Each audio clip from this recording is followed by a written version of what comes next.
Demək uşaqlar, soldua, nazidua ifadələri bu testləri işləmək üçün biz köməkçi feilləri, cümlədəki köməkçi feili tanımalıyıq ki, bu cümlənin köməkçi feili ilk dəfə baxanda onu biz görüb tanımalıyıq.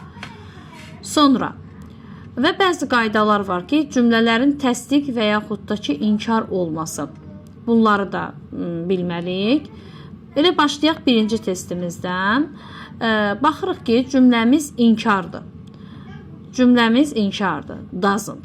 Cümləmiz inkardırsa, qaydaya görə so'la başlayan cavablar, sonunda to və daxilində also olan sözlər, bunlar təsdiq cümlələrə verilən cavablarda istifadə edirik.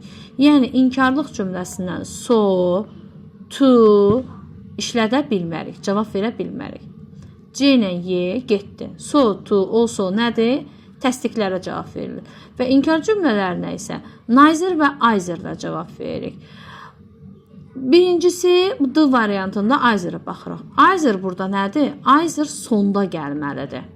Sonda. Öndə gələ bilməz. Getdi. Bu bir. Sonra, qaldı bizə A-la B. İki dənə variantımız qaldı. Cümlənin içərisində baxırıq ki, indi burada artıq bizə köməkçi feil tanımaq lazımdır. Cümləmizin içərisində nə köməkçi feili var? Does var, elə? Does varsa biz ona wasn't cavab verə bilmərik, qaldı bizə A variantı.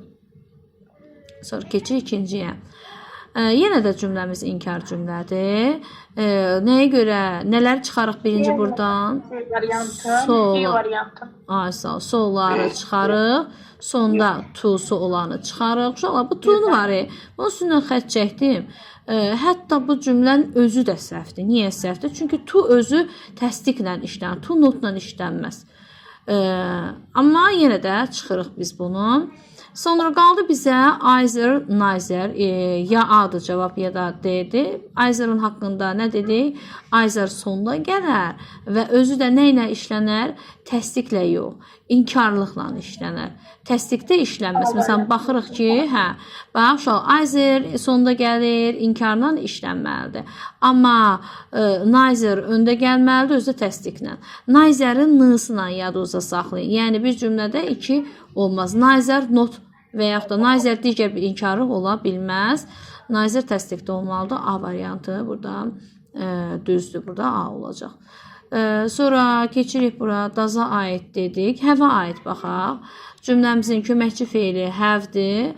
Və ən birincisi baxırıq ki, cümləmiz demək inkar cümlədir. Sonunu çıxaq, A getdi. Sonra D variantında çıxaq, to var burada. Görürük ki, C variantında either öndə gəlibdir. Either öndə gələ bilməz. Bunu da çıxaq və baxırıq ki, B, Y arasında.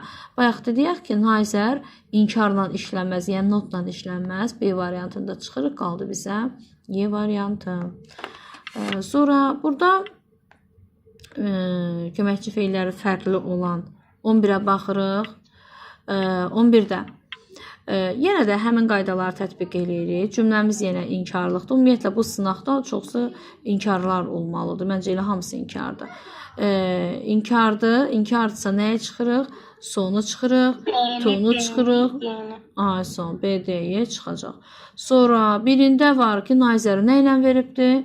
Neither notla verib. Neither amma inkarlıq işlənmir. Bəli, neither notla inkarla işlənə bilməz. Görə C variantı olacaq.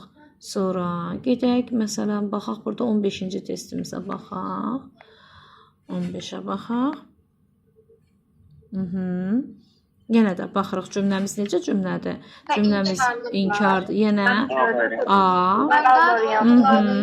Çıxdıq. İndi bir dəqiqə. Bir nəfər desin. Bir nəfər desin. Demək, bir nəfər desin. Nurgün. Aha. Either nədir? Öndə gəlməz, eləmi? Nurgün, cavab ver. Either öndə gəlməz. D-ni niyə çıxacaq? Çünki neither inkarlıq işlənməz. Orada baxıb gəlib, ona görə D-ni də çıxırıq. G variantı. Ay, sağ ol. Düzgün cavab Y variantı. Sonra baxaq görək burada fərqli olan. Hə, məsələn bax 16-ya baxın uşaqlar. Bəzi inkarlıq sözləri var ki, inkarı ifadə edən zərflərimiz var. Məsələn, hadə sözüdür, nevə sözüdür. Bunlar cümlədə gəliblərsə, bunlar inkarlıq bildirirlər. Elə inkarlıq. Yəni o demək deyil ki, mütləq elə not olmalıdır burada. Demək bizim cümləmiz inkar cümlədir. Yenə də biz so'ları çıxacağıq. Either yenə də öndə gəlməz. Sonra cümləmizin köməkçi feili have'dir. Ona görə didlə olan variantımızda çıxırıq. Qalır bizə C variantı.